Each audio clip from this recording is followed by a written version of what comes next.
and welcome to the Deerfield Public Library Twitch channel. I'm Anne, and welcome to our next installment of Lunchtime Listens. We finished The Hobbit 2 weeks ago, and we're continuing the Tolkien train. So today we are going to be starting The Fellowship of the Ring. We are going to start with the prologue, which tells you a little bit about the Hobbits and actually also includes a recap of the finding of the ring in The Hobbit. So if you have not read The Hobbit, no worries. You will know, you will be up to date at the end of the prologue. If you want to go back and watch all of our editions of Lunchtime Listens in which we read The Hobbit, they are all on our YouTube channel. So you can go head right over there. So with that, I'm gonna go ahead and get started. J.R.R. Tolkien's The Fellowship of the Ring being the first part of The Lord of the Rings. Then we begin with the prologue concerning hobbits. This book is largely concerned with hobbits, and from its pages, a reader may discover much of their character and a little of their history. Further information will also be found in the selection from the Red Book of Westmarch that has already been published under the title of The Hobbit. That story was derived from the earlier chapters in the Red Book, composed by Bilbo himself, the first hobbit to become famous in the world at large, and called by him there and back again, since they told of his journey into the East and his return, an adventure which later involved all the hobbits in the great events of that age that are here related. Many, however, may wish to know more about this remarkable people from the outset, while some may not possess the earlier book. For such readers, a few notes on the more important points are here collected from Hobbit lore, and the first adventure is briefly recalled. Hobbits are an unobtrusive but very ancient people, more numerous formerly than they are today, for they love peace and quiet and good-tilled earth. A well-ordered and well-farmed countryside was their favorite haunt. They do not and did not understand or like machines more complicated than a forge bellows, a watermill, or a hand loom, though they were skillful with tools. Even in ancient days, they were, as a rule, shy of the big folk, as they call us, and now they avoid us with dismay and are becoming hard to find. They are quick of hearing and sharp-eyed, and though they are inclined to be fat and do not hurry unnecessarily, they are nonetheless nimble and deft in their movements. They possessed from the first the art of disappearing swiftly and silently when large folk whom they do not wish to meet come blundering by, and this art they have developed until to men it may seem magical. But hobbits have never in fact studied magic of any kind, and their elusiveness is due solely to a professional skill that hereditary and practice and a close friendship with the earth have rendered amenable by bigger and clumsier races. For they are a little people, smaller than dwarves, less stout and stocky, that is, even when they are not actually much shorter. Their height is variable, ranging between 2 and 4 feet of our measure. They seldom now reach 3 feet, but they have dwindled, they say, and in ancient days they were taller. According to the Red Book, Vanderbus Took, Bullroarer, son of Isengrim II, was 4'5" and able to ride a horse. He was surpassed in all Hobbit records only by 2 famous characters of old, but that curious matter is dealt with in this book. As for the hobbits of the Shire, with whom these tales are concerned, in the days of their peace and prosperity they were a merry folk. They dressed in bright colors, being notably fond of yellow and green, but they seldom wore shoes, since their feet had tough leathery soles and were clad in a thick curling hair, much like the hair of their heads, which was commonly brown. Thus, the only craft little practiced among them was shoemaking, but they had long and skillful fingers and could make many other useful and comely things. Their faces were as a rule good-natured rather than beautiful, broad, bright-eyed, red-cheeked, with mouths apt to laughter and to eating and drinking. And laugh they did, and eat and drink often and heartily, being fond of simple jests at all times, and of 6 meals a day when they could get them. They were hospitable and delighted in parties and in presents, which they gave away freely and eagerly accepted. It is plain indeed that in spite of later estrangement, hobbits are relatives of ours, far nearer to us than elves, or even than dwarves. Of old they spoke the languages of men after their own fashion, and liked and disliked much the same things as men did. But what exactly their relationship is can no longer be discovered. The beginning of hobbits lies far back in the elder days that are now long and lost and forgotten. Only the elves still preserve any records of that vanished time, and their traditions are concerned almost entirely with their own history, in which men appear seldom, and hobbits are not mentioned at all. Yet it is clear that hobbits had, in fact, lived quietly in Middle-earth for many long years before other folk became even aware of them. And the world being, after all, full of strange creatures beyond count, these little people seemed of very little importance. But in the days of Bilbo and of Frodo his heir, they suddenly became, by no wish of their own, both important and renowned, and troubled the councils of the wise and the great. Those days, the third age of Middle-earth, are now long past, and the shape of all lands has been changed. But the regions in which hobbits then lived were doubtless the same as those in which they still linger, the northwest of the Old World, east of the sea. Of their original home, the hobbits in Bilbo's time preserved no knowledge. A love of learning, other than genealogical lore, was far from general among them, but there remained still a few in the older families who studied their own books, and even gathered reports of old times and distant lands from elves, dwarves, and men. Their own records began only after the settlement of the Shire, and their most ancient legends hardly looked further back than their wandering days. It is clear nonetheless from these legends, and from the evidence of their peculiar words and customs, that like many other folk, hobbits had in the distant past moved westward. Their earliest tales seem to glimpse a time when they dwelt in the upper vales of Anduin, between the eaves of Greenwood the Grape and the Misty Mountains. Why they later undertook the hard and perilous crossing of the mountains into Eriador is no longer certain.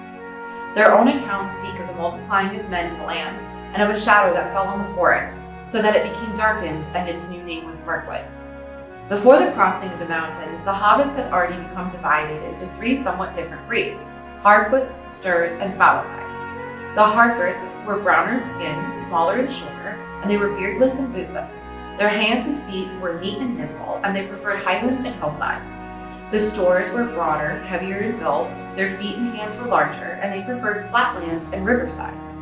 The Fallowhides were fairer of skin and also of hair, and they were taller and slimmer than the others. They were lovers of trees and of woodlands. The Hardfoots had much to do with dwarves in ancient times, and long lived in the foothills of the mountains. They moved westward early and roamed over Eriador as far as Weathertop, while the others were still in the Wilderland. They were the most normal and representative variety of hobbits, and far the most numerous. They were the most inclined to settle in one place, and longest preserved their ancestral habit of living in tunnels and holes. The Stors lingered long by the banks of the great river Anduin, and were less shy of men. They came west after the Hardfoots, and followed the course of the Loudwater southwards, and there many of them long dwelt between Tharbad and the borders of Dunland before they moved north again. The Fallowhides, the least numerous, were a northerly branch. They were more friendly with elves than other hobbits were, and had more skill in language and song than in handicrafts, and of old they preferred hunting to tilling. They crossed the mountains north of Rivendell and came down the river Horwell.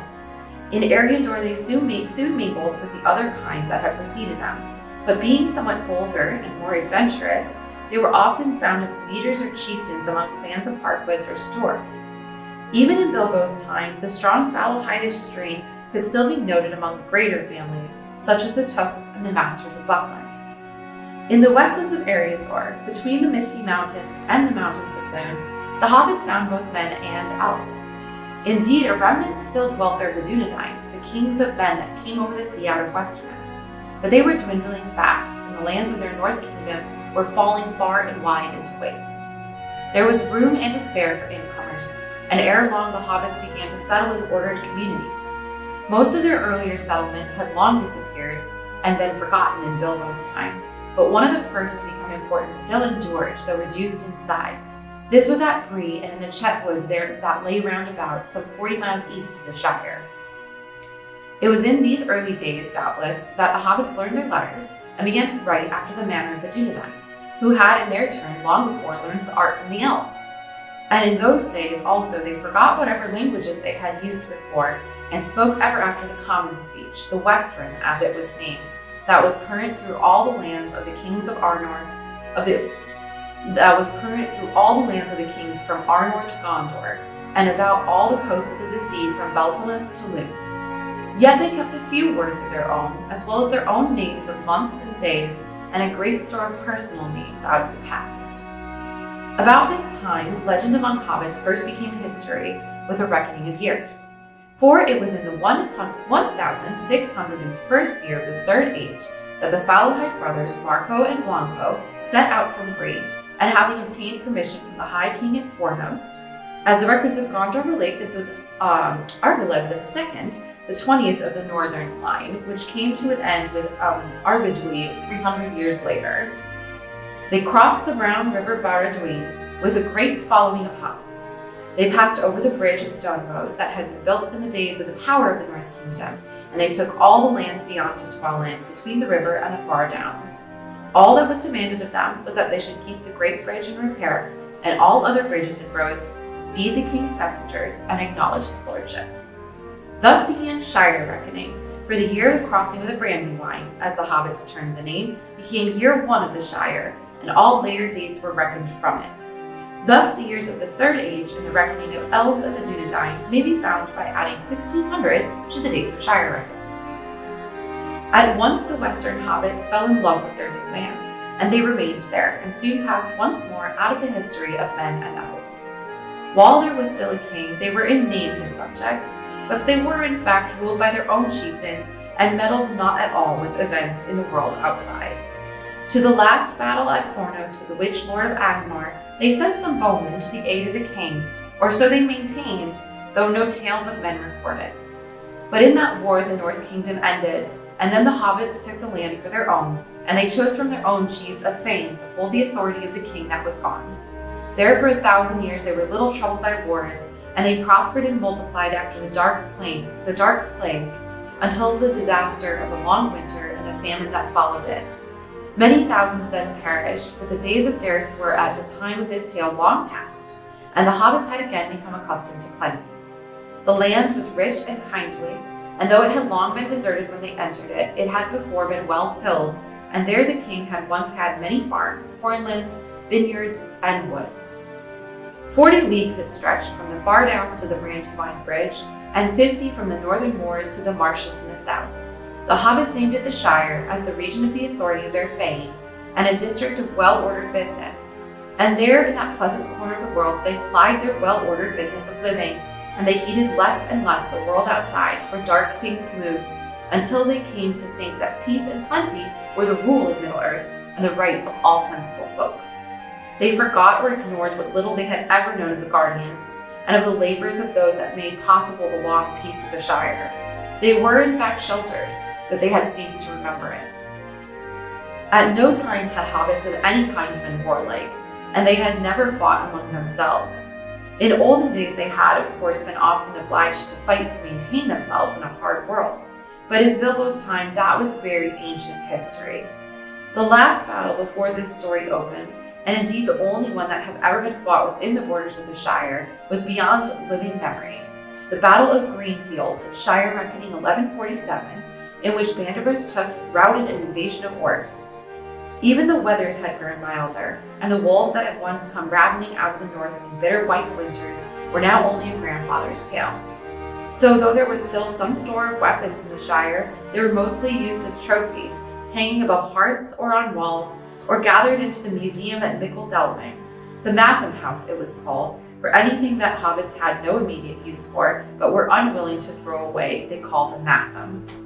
Their dwellings were apt to become rather crowded with Mathams, and many of the presents that passed from hand to hand were of that sort. Nonetheless, ease and peace had left this people still curiously tough. They were, if it came to it, difficult to daunt or to kill, and they were perhaps so unwearyingly fond of good things, not least because they could, when put to it, do without them, and could survive rough handling by grief, foe, or weather in a way that astonished those who did not know them well and looked no further than their bellies and their well-fed faces. Though slow to quarrel, and for sport killing nothing that lived, they were doughty at bay and at need could still handle arms. They shot well with the bow, for they were keen-eyed and sure of the mark, not only with bows and arrows. If any hobbit stooped for a stone, it was well to get quickly under cover, as all trespassing beasts knew very well. All hobbits had originally lived in holes in the ground, or so they believed, and in such dwellings they still felt most at home. But in the course of time they had been obliged to adopt other forms of abode. Actually, in the Shire in Bilbo's day, it was, as a rule, only the richest and the poorest hobbits that maintained the old custom. The poorest went on living in burrows of the most primitive kind, mere holes indeed, with only one window or none, while the well-to-do still constructed more luxurious versions of the simple diggings of old.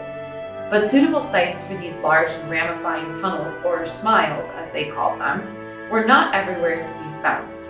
And in the flats and the low-lying districts, the hobbits, as they multiplied, began to build above ground.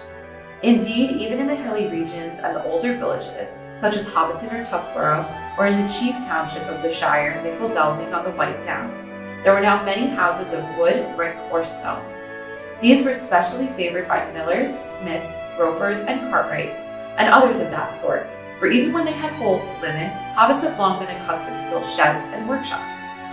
The habit of building farmhouses and barns was said to have begun among the inhabitants of the Marish Down by the Brandywine. The hobbits of that quarter, the East Farthing, were rather large and heavy-legged, and they wore dwarf boots in muddy weather. But they still were well known to be Stoors in large part of their blood, as indeed was shown by the down that grew on many of their chins. No Harfoot or Fallowhide had any trace of a beard. Indeed, the folk of the Marish and of Buckland east of the river, which they afterwards occupied, came for the most part later into the Shire up from south away, and they still had many peculiar names and strange words not found elsewhere in the Shire. It is probable that the craft of building, as many other crafts beside, was derived from the Dunedain. But the hobbits may have learned it direct from the elves, the teachers of men in their youth. For the elves of the High Kindred had not yet forsaken Middle-earth, and they dwelt still at that time at the Grey Havens away to the west, and in other places within reach of the Shire. 3 elf towers of immemorial age were still to be seen on the Tower Hills beyond the western marches. They shone far off in the moonlight. The tallest was furthest away, standing alone upon a green mound. The hobbits of the West Farthing said that one could see the sea from the top of that tower, but no hobbit had ever been known to climb it.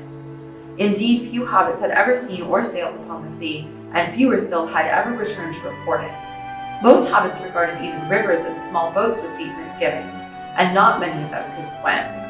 And as the days of the Shire lengthened, they spoke less and less with the elves and grew afraid of them and distrustful of those that had dealings with them, and the sea became a word of fear among them and a token of death, and they turned their faces away from the hills in the west.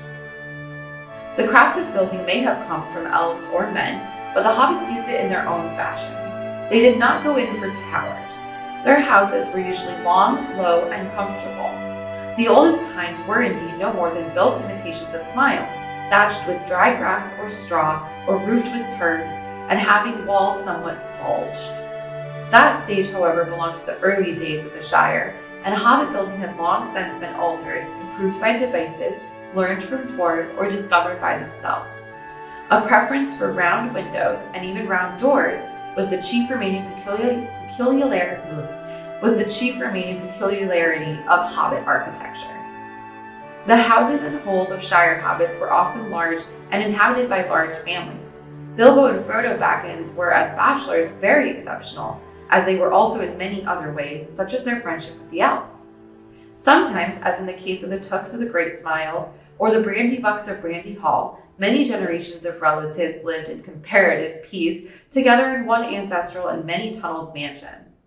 All hobbits were, in any case, clannish and reckoned up their relationships with great care. They drew long and elaborate family trees with innumerable branches. In dealing with hobbits, it is important to remember who is related to who and in what degree. It would be impossible in this book to set out a family tree that included even the more important members of the more important families at the time which these tales tell of. The genealogical trees at the end of the Red Book of Westmarch are a small book in themselves, and all but hobbits would find them exceedingly dull. Hobbits delighted in such things if they were accurate. They liked to have books filled with things that they already knew, set out fair and square with no contradictions. Concerning pipeweed, there is another astonishing thing about hobbits of old that must be mentioned, an astonishing habit. They imbibed or inhaled, through pipes of clay or wood, the smoke of the burning leaves of an herb which they called pipeweed or leaf, a variety probably of Nicotiana. A great deal of mystery surrounds the origin of this peculiar custom, or art, as the hobbits preferred to call it. All that could be discovered about it in antiquity was put together by Meriadoc Brandybuck, later Master of Buckland, and since he and the tobacco of the South Farthing play a part in the history that follows, his remarks in the introduction of his Herb Lore of the Shire may be quoted. This, he says, is the one art that we can certainly claim to be our own invention. When hobbits first began to smoke is not known. All the legends and family histories take it for granted. For ages, folk in the Shire smoked various herbs, some fouler, some sweeter. But all accounts agree that Tobold Hornblower of Longbottom in the South Farthing first grew the true pipeweed in his gardens in the days of Isengrim II, about the year 1070 of Shire reckoning. The best homegrown still comes from that district, especially the varieties now known as Longbottom Leaf, Old Toby, and Southern Star. How Old Toby came by the plant is not recorded, for to his dying day he would not tell. He knew much about herbs, but he was no traveler. It is said that in his youth he went often to Bree, though he certainly never went further from the Shire than that. It is thus quite possible that he learned of this plant in Bree, where now, at any rate, it grows well on the south slopes of the hill. The Bree hobbits claim to have been the first actual smokers of the pipeweed. They claim, of course, to have done everything before the people of the Shire, whom they refer to as colonists, but in this case their claim is, I think, likely to be true. And certainly it was from Bree that the art of smoking the genuine weeds spread in the recent centuries among dwarves and such other folk, rangers, wizards, or wanderers, as still pass to and fro through that ancient road meeting. The home and center of the art is thus to be found in the old inn of Bree, the Prancing Pony, that has been kept by the family of Butterbur from time beyond record. All the same, observations that I have made on my own many journeys south have convinced me that the weed itself is not native to our parts of the world, but came northward from the lower Anduin, whither it was, I suspect, originally brought over the sea by the men of Westernesse. It grows abundantly in Gondor, and there is richer and larger than in the north, where it is never found wild, and flourishes only in warm, sheltered places like Longbottom. The men of Gondor call it sweet galennis and esteem it only for the fragrance of its flowers.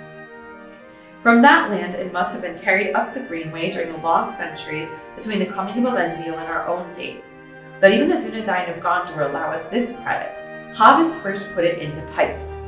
Not even the wizards first thought of that before we did, though one wizard that I knew took up the art long ago and became as skillful in it as in other things that he put his mind to. Of the ordering of the Shire. The Shire was divided into 4 quarters, the farthings already referred to, north, south, east, and west, and these again into a number of folklands which still bore the names of some of the old leading families, although by the time of this history these names were no longer found only in their proper folklands. Nearly all Tooks still lived in the Tookland, but that was not true of many other families, such as the Bagginses or the Boffins. Outside the farthings were the east and west marches, the Buckland, and the west march added to the Shire in Shire reckoning 1462. The Shire at this time had hardly any government. Families for the most part managed their own affairs. Growing food and eating it occupied most of their time.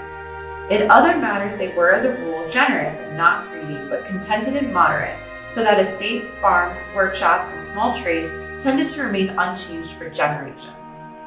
There remained, of course, the ancient tradition concerning the High King at Fornost, or Norbury as they called it, away north of the Shire. But there had been no king for nearly 1,000 years, and even the ruins of the king's Norbury was covered with grass. Yet the hobbits still said of wild folk and wild and wicked things, such as trolls, that they had not heard of the king, for they attributed to the king of old all their essential laws, and usually they kept the laws of free will, because they were the rules, as they said, both ancient and just. It is true that the Took family had long been preeminent, for the office of Thane had passed to them from the Old Bucks some centuries before, and the chief Took had borne that title ever since. The Thane was the master of the Shire Moot and the captain of the Shire Muster and the Hobbitry in arms, but as muster and moot were only held in times of emergency, which no longer occurred, the Thaneship had ceased to be more than a nominal dignity. The Took family was still indeed accorded a special respect, for it remained both numerous and exceedingly wealthy, and was liable to produce in every generation strong characters of peculiar habits and even adventurous temperament. The latter qualities, however, were now rather tolerated in the rich than generally approved. The custom endured nonetheless of referring to the head of the family as the Took, and of adding to his name if required a number, such as Isengrim II, for instance. The only real official in the Shire at this date was the mayor of Micheldelwang, or of the Shire, who was elected every 7 years at the free fair on the White Downs at the Lilth, that is at midsummer. As mayor, almost his only duty was to preside at banquets, given on Shire holidays, which occurred at frequent intervals. But the offices of postmaster and first sheriff were attached to the mayoralty, so that he managed both the messenger service and the watch. These were the only Shire services, and the messengers were the most numerous and much the busier of the two. By no means all hobbits were lettered, but those who were wrote constantly to all their friends and a selection of their relations who lived further off than an afternoon's walk. The sheriffs was the name of the hobbits gave to their police, or the nearest equivalent that they possessed. They had, of course, no uniforms, such things being quite unknown, only a feather in their caps, and they were in practice rather haywards than policemen, more concerned with the strayings of beasts than of people. There were in all the Shire only 12 of them, 3 in each farthing for inside work. A rather larger body, varying at needs, was employed to beat the bounds and to see that outsiders of any kind, great or small, did not make themselves a nuisance. At the time when this story begins, the bounders, as they were called, had been greatly increased. There were many reports and complaints of strange persons and creatures prowling about the borders or over them, the first sign that all was not quite as it should be, and always had been, except in tales and legends of long ago. Few heeded the sign, and not even Bilbo yet had any notion of what it portended. 60 years had passed since he set out on his memorable journey, and he was old even for hobbits, who reached 100 as often as not, but much evidently still remained of the considerable wealth that he had brought back. How much or how little he revealed to no one, not even to Frodo, his favorite nephew, and he still kept secret the ring that he had found. Of the finding of the ring. As is told in The Hobbit, there came one day to Bilbo's door the great wizard, Gandalf the Grey, and 13 dwarves with him, none other indeed than Thorin Oakenshield, descendant of kings, and his 12 companions in exile. With them he set out, to his own lasting astonishment, on a morning of April, it being then the year 1341 Shire reckoning, on a quest of great treasure, the dwarf hoards of the kings under the mountain, beneath Erebor and Dale, far off in the east. The quest was successful, and the dragon that guarded the hoard was destroyed. Yet, though before all was won, the battle of 5 armies was fought, and Thorin was slain, and many deeds of renown were done, the matter would scarcely have concerned later history, or earned more than a note in the long annals of the Third Age, but for an accident by the way. The party was assailed by orcs and high pass the misty mountains as it went towards Wilderland, and it so happened that Bilbo was lost for a while in the black orc mines deep under the mountains, and there, as he groped in vain in the dark, he put his hand on a ring lying on the floor of a tunnel. He put it in his pocket. It seemed then like mere luck. Trying to find his way out, Bilbo went on down to the roots of the mountain until he could go no further. At the bottom of the tunnel lay a cold lake far from the light, and on an island of rock in the water lived Gollum. He was a loathsome little creature. He paddled a small boat with his large flat feet, peering with pale luminous eyes, and catching blind fish with his long fingers and eating them raw. He ate any living thing, even orc if he could catch it and strangle it without a struggle. He possessed a secret treasure that had come to him long ages ago when he still lived in the light, a ring of gold that made its wearer invisible. It was the one thing he loved, his precious, and he talked to it even when it was not with him, for he kept it hidden safe in a hole on his island, except when he was hunting or spying on the orcs in the mines. Maybe he would have attacked Bilbo at once if the ring had been on him when they met, but it was not, and the hobbit held in his hands an elvish knife which served him as a sword. So to gain time, Gollum challenged Bilbo to the riddle game, saying that if he asked a riddle which Bilbo could not guess, then he would kill him and eat him. But if Bilbo defeated him, then he would do as Bilbo wished. He would lead him to a way out of the tunnels. Since he was lost in the dark without hope and could neither go on nor back, Bilbo accepted the challenge, and they asked one another many riddles. In the end, Bilbo won the game, more by luck, as it seemed, than by wits, for he was stumped at last for a riddle to ask, and cried out as his hand came upon the ring he had picked up and forgotten, "What have I got in my pocket?" This Gollum failed to answer, though he demanded 3 guesses. The authorities, it is true, differ whether this last question was a mere question and not a riddle according to the strict rules of the game, but all agree that after accepting it and trying to guess the answer, Gollum was bound by his promise. And Bilbo pressed him to keep his word, for the thought came to him that this slimy creature might prove false, even though such promises were held sacred, and of old all but the wickedest things feared to break them. But after ages alone in the dark, Gollum's heart was black and treachery was in it. He slipped away and returned to his island, of which Bilbo knew nothing, not far off in the dark water. There, he thought, lay his ring. He was hungry now and angry, and once his precious was with him, he would not fear any weapon at all. But the ring was not on the island. He had lost it. It was gone. His screech sent a shiver down Bilbo's back, though he did not yet understand what had happened. But Gollum had at last leaped to a guess, too late. "What has it got in its pockets?" he cried.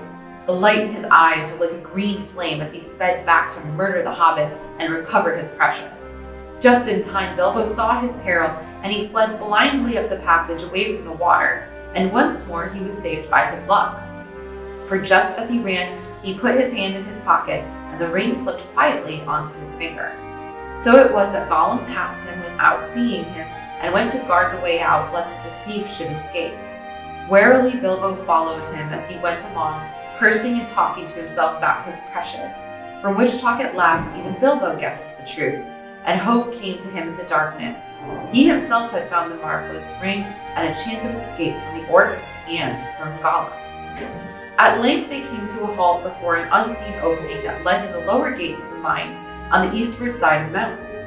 There Gollum crouched at bay, smelling and listening, and Bilbo was tempted to slay him with his sword. But pity stayed him, and though he kept the ring, in which his only hope lay, he would not use it to help him kill the wretched creature at a disadvantage. In the end, gathering his courage, he leaped over Gollum in the dark and fled away down the passage, pursued by his enemies' cries of hate and despair. "Thief! Thief! Baggins! We hates it forever!" Now, it is a curious fact that this is not the story as Bilbo first told it to his companions. To them, his account was that Gollum had promised to give him a present if he won the game, but when Gollum went to fetch it from his island, he found the treasure was gone, a magic ring, which had been given to him long ago on his birthday. Bilbo guessed that this was the very ring he had found, and as he had won the game, it was already his by right. But being in a tight place, he said nothing about it, and made Gollum show him the way out as a reward instead of a present. This account Bilbo set down in his memoirs, and he seems never to have altered it himself, not even after the Council of Elrond. Evidently, it still appears in the original Red Book, as it did in several of the copies and abstracts, but many copies contain the true account as an alternative, derived no doubt from notes by Frodo or Samwise, both of whom learned the truth, though they seem to have been unwilling to delete anything actually written by the old Hobbit himself. Gandalf, however, disbelieved Bilbo's first story as soon as he heard it, and he continued to be very curious about the ring. Eventually, he got the true tale out of Bilbo after much questioning, which for a while strained their friendship, but the wizard seemed to think the truth important. Though he did not say so to Bilbo, he also thought it important and disturbing to find that the good hobbit had not told the truth from the first, quite contrary to his habit. The idea of a present was not a mere hobbit-like invention all the same. It was suggested to Bilbo, as he confessed, by Gollum's talk that he had overheard, for Gollum did in fact call the ring his birthday present many times. That also Gandalf thought strange and suspicious, but he did not discover the truth at this point for many more years, as will be seen in this book. Of Bilbo's later adventures, little more needs to be said here. With the help of the ring, he escaped from the orc guards at the gate and rejoined his companions. He used the ring many times on his quest, chiefly for the help of his friends, but he kept it secret from them as long as he could. After his return to his home, he never spoke of it again to anyone, save Gandalf and Frodo, and no one else in the Shire knew of its existence, or so he believed. Only to Frodo did he show the account of his journey that he was writing. His sword, stained Bilbo, had hung over his fireplace, and his coat of marvelous mail, the gift of the dwarves from the Dragon Hoard, he lent to a museum, to the Mickle-Delving Matham House, in fact. But he kept in a drawer at Bag End the old cloak and hood that he had worn on his travels, and the ring secured by a fine chain remained in his pocket. He returned to his home at Bag End on June the 22nd of his 52nd year, Shire reckoning 1342, and nothing very notable occurred in the Shire until Mr. Baggins began the preparations for the celebration of his 111th birthday in Shire reckoning 1401. At this point, this history begins. Fellowship of the Ring being the first part of The Lord of the Rings, Book 1. Chapter 1. A long-expected party. When Mr. Bilbo Baggins of Bag End announced that he would shortly be celebrating his 11st birthday with a party of special magnificence, there was much talk and excitement in Hobbiton. Bilbo was very rich and very peculiar and had been the wonder of the Shire for 60 years, ever since his remarkable disappearance and unexpected return. The riches he had brought back from his travels had now become a local legend, and it was popularly believed, whatever the old folk might say, that the hill at Bag End was full of tunnels stuffed with treasure. And if that were not enough for fame, there was also his prolonged vigor to marvel at. Time wore on, but it seemed to have little effect on Mr. Baggins. At 90, he was much the same as at 50. At 99, they began to call him well-preserved, but unchanged would have been nearer the mark. There were some that shook their heads and thought this was too much of a good thing. It seemed unfair that anyone should possess apparently perpetual youth, as well as reputably inexhaustible wealth. It will have to be paid for, they said. It isn't natural, and trouble will come of it. But so far trouble had not come, and as Mr. Baggins was generous with his money, most people were willing to forgive him his oddities and his good fortune. He remained on visiting terms with his relatives, except of course the Sackville Bagginses, and he had many devoted admirers among the hobbits of poor and unimportant families. But he had no close friends until some of his younger cousins began to grow up. The eldest of these, and Bilbo's favorite, was young Frodo Baggins. When Bilbo was 99, he adopted Frodo as his heir and brought him to live at Bag End, and the hopes of the Sackville Bagginses were finally dashed. Bilbo and Frodo happened to have the same birthday, September 22nd. "You had better come and live with me, Frodo, my lad," said Bilbo one day, "and then we can celebrate our birthday parties comfortably together." At that time, Frodo was still in his tweens, as the hobbits called the irresponsible 20s between childhood and coming of age at 33. I'm still a child, according to Hobbit lore. 12 more years passed. Each year, the Bagginses had given very lively combined birthday parties at Bag End, but now it was understood that something quite exceptional was being planned for that autumn. Bilbo was going to be 111, a rather curious number and a very respectable age for a hobbit. The old Took himself had only reached 130, and Frodo was going to be 33, an important number, the date of his coming of age.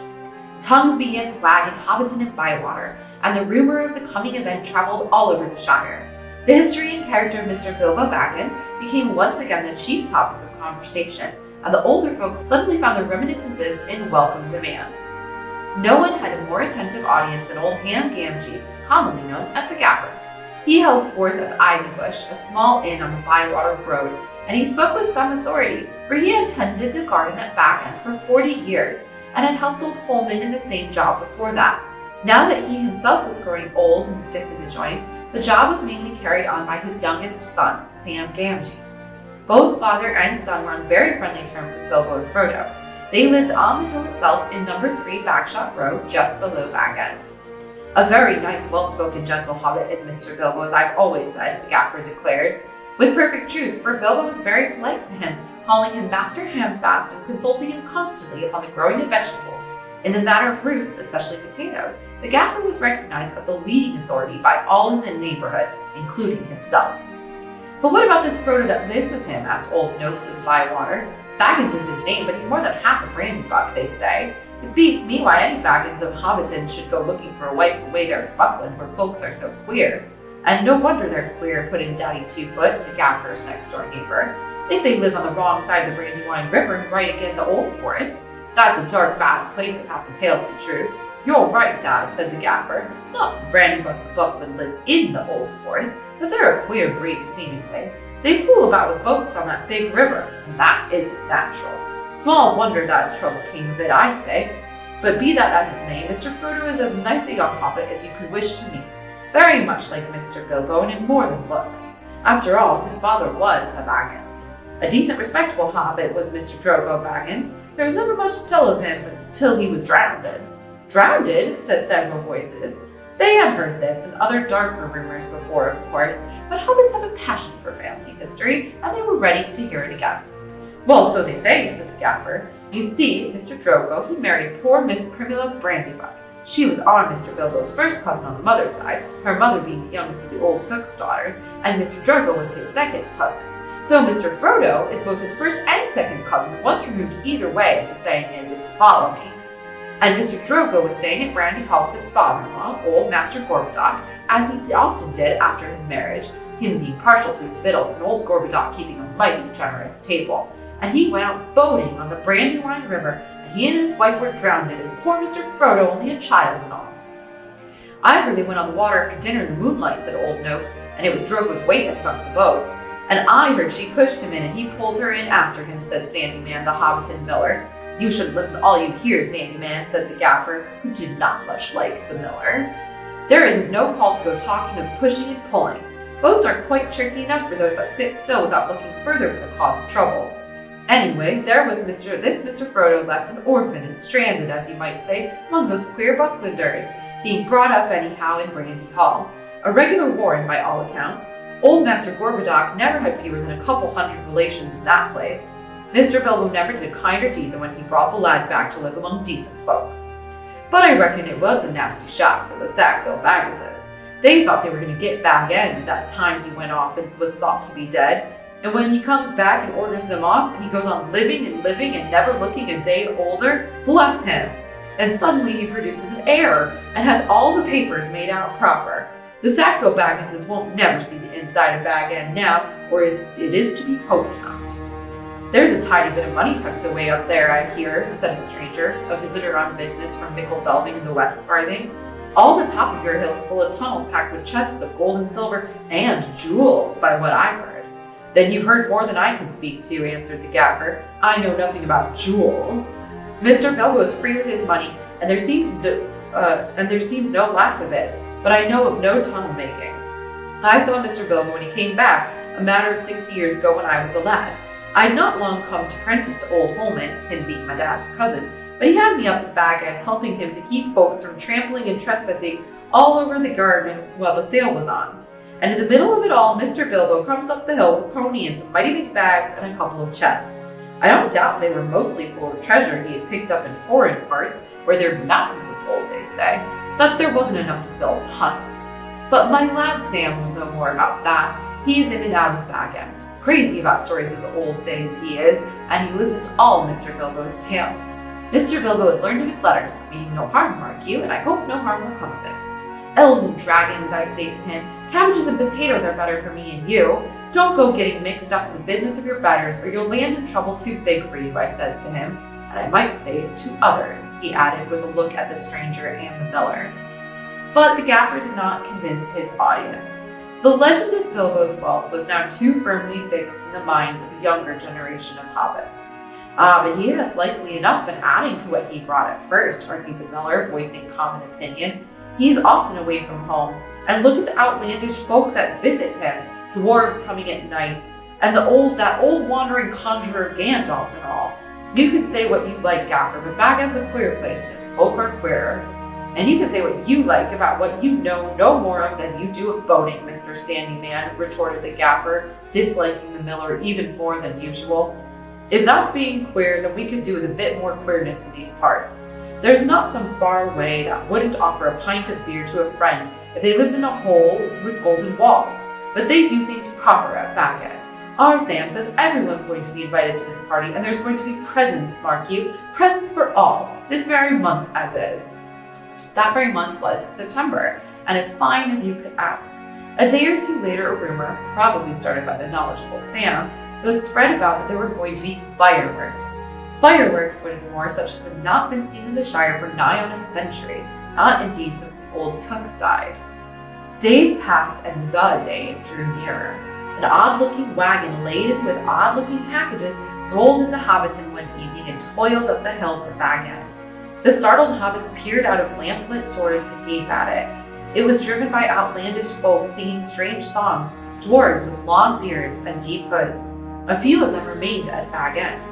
At the end of the second week in September, a cart came through Bywater from the direction of the Brandywine Bridge in broad daylight. An old man was driving it all alone. He wore a tall pointed blue hat, a long gray cloak, and a silver scarf. He had a long white beard and bushy eyebrows that stuck out beyond the brim of his hat. Small Hobbit children ran after the cart all through Hobbiton and right up the hill. It had a cargo of fireworks, as they rightly guessed. At Bilbo's front door, the old man began to unload. There were great bundles of fireworks of all sorts and shapes, each labeled with a large red G and the elf rune. That is also G. I can't describe it. That was Gandalf's mark, of course. And the old man was Gandalf the Wizard, whose fame in the Shire was due mainly to his skill with fires, smokes, and lights. His real business was far more difficult and dangerous, but the Shire folk knew nothing about it. To them, he was just one of the attractions at the party. Hence the excitement of the Hobbit children. "G for grand!" they shouted, and the old man smiled. They knew him by sight, though he only appeared in Hobbiton occasionally and never stopped long. But neither they nor any but the oldest of their elders had seen one of his firework displays. They now belonged to the legendary past. When the old man, helped by Bilbo and some dwarves, had finished unloading, Bilbo gave a few pennies away, but not a single squib or cracker was forthcoming, to the disappointment of the onlookers. "Run away now," said Gandalf. "You'll get plenty when the time comes." Then he disappeared inside with Bilbo and the door was shut. The young hobbits stared at the door in vain for a while, and then made off, feeling as if the day of the party would never come. Inside Bag End, Bilbo and Gandalf were sitting at the open window of a small room looking out west onto the garden. The late afternoon was bright and peaceful. The flowers glowed red and golden, snapdragons and sunflowers and nasturtiums trailing all over the turf walls and peeping in at the round windows. "How bright your garden looks," said Gandalf. "Yes," said Bilbo, "I'm very fond of it indeed, and of all the dear old Shire, but I think I need a holiday." "You mean to go on with your plan, then?" "I do. I made up my mind months ago, and I haven't changed it." "Very well. It is no good saying any more. Stick to your plan, your whole plan, mind, and I hope it will turn out for the best, for you and for all of us." "I hope so. Anyway, I mean to enjoy myself on Thursday and have my little joke." "Who will laugh, I wonder?" said Gandalf, shaking his head. "We shall see," said Bilbo. The next day, more carts rolled up to the hill, and still more carts. There might have been some grumbling about dealing locally, but that very week orders began to pour out of Bag End for every kind of provision, commodity, or luxury that could be obtained in Hobbiton or Bywater or anywhere in the neighborhood. People became enthusiastic, and they began to tick off the days on the calendar, and they watched eagerly for the postman, hoping for invitations.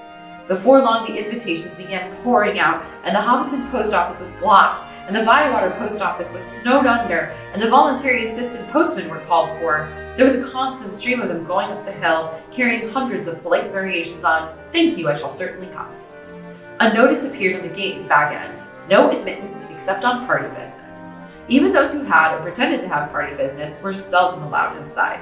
Bilbo was busy, writing invitations, taking off answers, packing up presents, and making some private preparations of his own. From the time of Gandalf's arrival, he remained hidden from view. One morning, the hobbits woke to find a large field south of Bilbo's front door covered with ropes and poles for tents and pavilions. A special entrance was cut into the bank leading to the road, and wide steps and a large white gate were built there. The three hobbit families of Bagshot Row adjoining the field were intensely interested and generally envied. Old Gaffer-Gamgee stopped even pretending to work in his garden. The tents began to go up. There was a especially large pavilion, so big that the tree that grew in the field was right inside it and stood proudly near one end at the head of the chief table. Lanterns were hung on all its branches. More promising still, to the hobbit's mind, an enormous open-air kitchen was erected in the north corner of the field. A draft of cooks from every inn and eating house for miles around arrived to supplement the dwarves and other odd folk that were quartered at Bag End. Excitement rose to its height. Then the weather clouded over. That was on Wednesday, the eve of the party.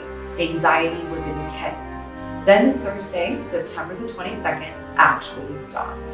The sun got up, the clouds vanished, flags were unfurled, and the fun began. Bilbo Baggins called it a party, but it was really a variety of entertainments rolled into one. Practically everybody living near was invited. A very few were overlooked by accident, but as they turned up all the same, that did not matter. Many people from other parts of the Shire were also asked, and there were even a few from outside of the borders. Bilbo met the guests and additions at the new White Gate in person. He gave away presents to all and sundry. The latter were those who went out again by the back way and came in again by the gate. Hobbits give presents to other people on their own birthdays. Not very expensive ones, as a rule, and not so lavishly as on this occasion, but it was not a bad system. Actually, in Hobbiton and Bywater, every day of the year it was someone's birthday, so that every Hobbit in those parts had a fair chance of at least one present at least once a week, but they never got tired of them. On this occasion, the presents were unusually good. The Hobbit children were so excited that for a while they almost forgot about eating. There were toys the like of which they had never seen before, all beautiful and some obviously magical. Many of them had indeed been ordered a year before and had come all the way from the mountain and from Dale and were of real dwarf make. When every guest had been welcomed and was finally inside the gate, there were songs, dances, music, games, and of course, food and drink. There were 3 official meals: lunch, tea, and dinner, or supper. But lunch and tea were marked chiefly by the fact that at those times all the guests were sitting down and eating together. At other times, there were merely lots of people eating and drinking, continuously from 11sies until 6:30 when the fireworks started. The fireworks were by Gandalf. They were not only brought by him, but designed and made by him, and the special effects, set pieces, and flights of rockets were let off by him. But there was also a general distribution of squibs, crackers, bacca-wrappers, sparklers, torches, dwarf candles, elf fountains, goblin burgers, and thunderclaps. They were all superb. The art of Gandalf improved with age. There were rockets like a flight of scintillating birds singing with sweet voices. There were green trees with trunks of dark smoke, their leaves opened like a whole spring unfolding in a moment, and their shining branches dropped glowing flowers down upon the astonished hobbits, disappearing with a sweet scent just before they touched their upturned faces. There were fountains of butterflies that flew glittering into the trees. There were pillars of colored fires that rose and turned into eagles, or sailing ships, or phalanx of flying swans. There was a red thunderstorm and a shower of yellow rain. There was a forest of silver spears that sprang suddenly into the air with a yell like an embattled army and came down again into the water with a hiss like 100 hot snakes. But there was also one last surprise in honor of Bilbo, and it startled the hobbits exceedingly, as Gandalf intended. The lights went out. A great smoke went up. It shaped itself like a mountain seen in the distance and began to glow at the summit. It spouted green and scarlet flames. Out flew a red golden dragon. Not life-size, but terribly lifelike.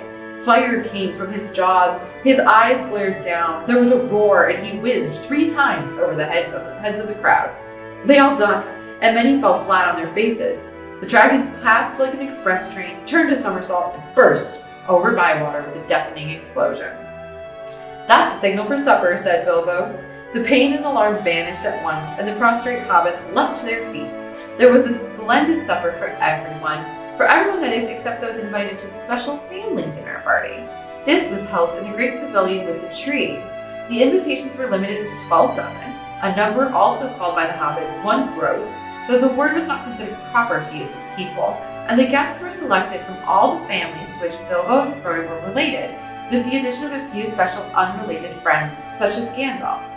Many young hobbits were included, and present by parental permission, for hobbits were easygoing with their children in the matter of staying up late, especially when there was a chance of getting them a free meal. Bringing up young hobbits took a lot of provender.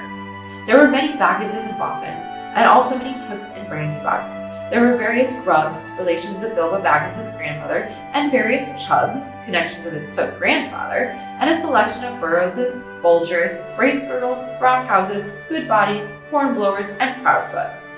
Some of these were only very distantly connected with Bilbo, and some of them had hardly ever been in Hobbiton before, as they lived in remote corners of the Shire. The Sackville Bagginses were not forgotten. Ortho and his wife Lobelia were present.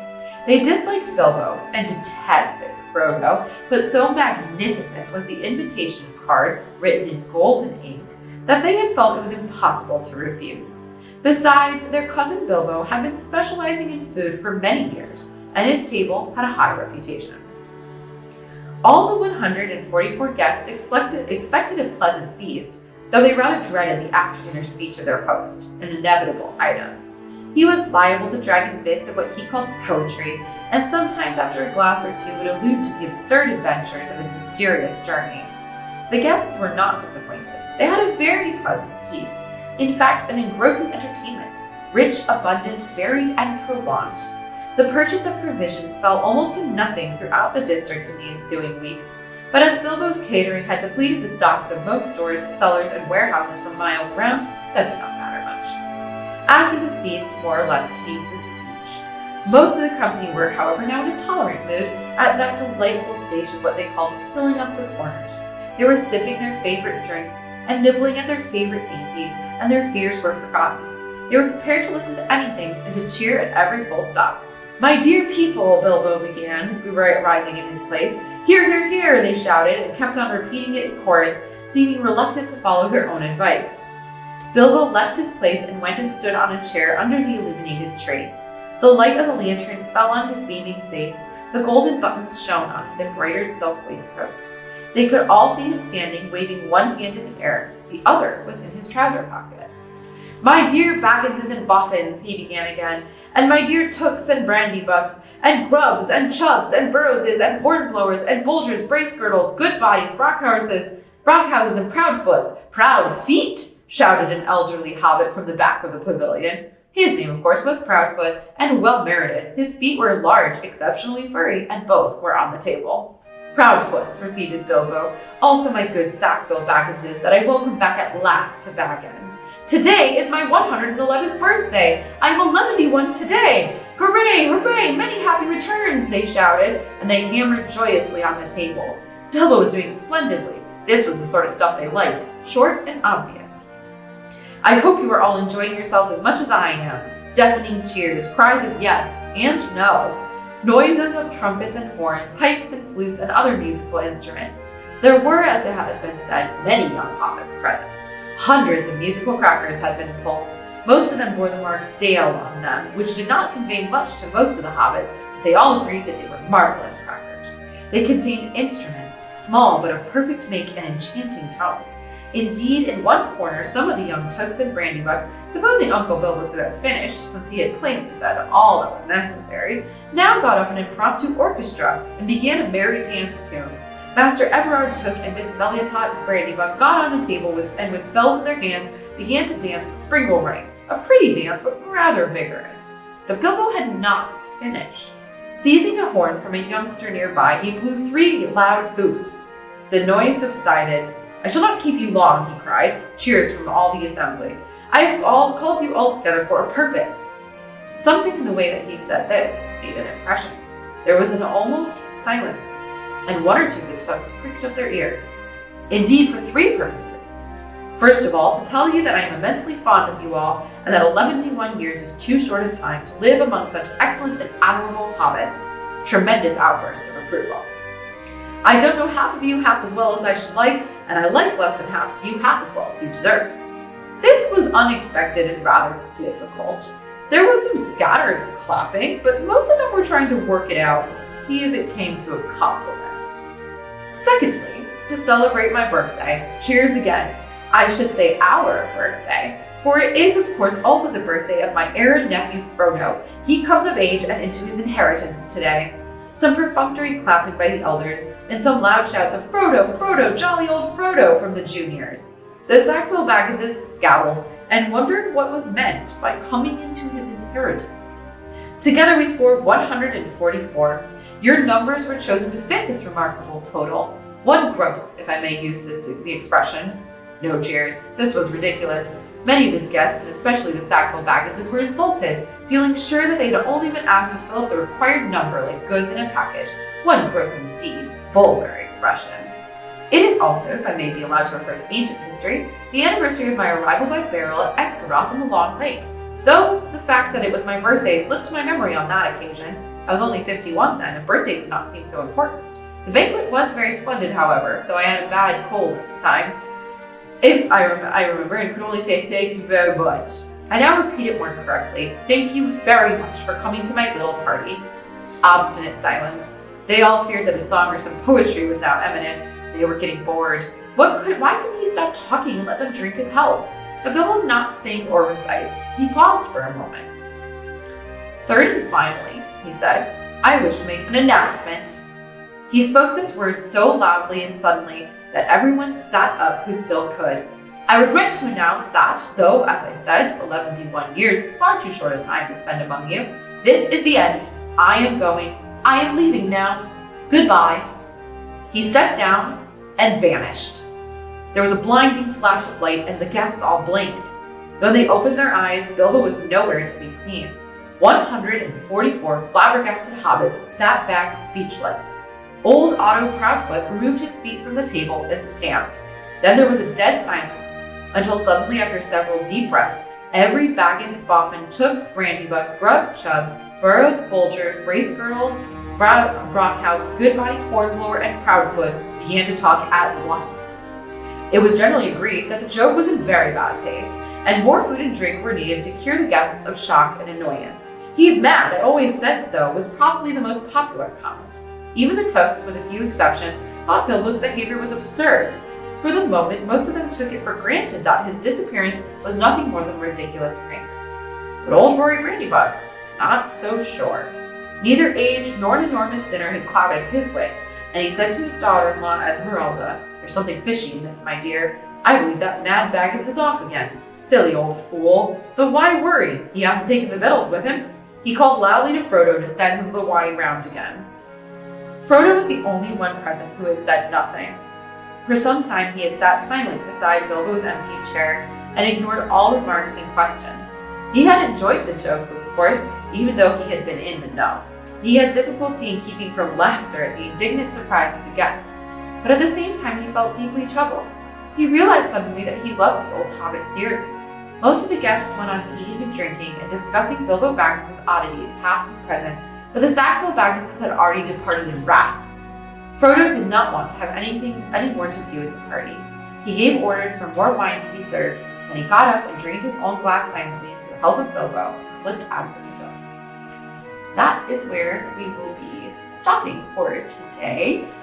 So like I said earlier, if you missed part of this or you want to catch up on The Hobbit, all of our Lunchtime Listens videos go up on our YouTube channel on Thursday, the Thursday following the Monday live stream. And join us again next Monday at 1:30 p.m. Central to find out where Bilbo went when he disappeared.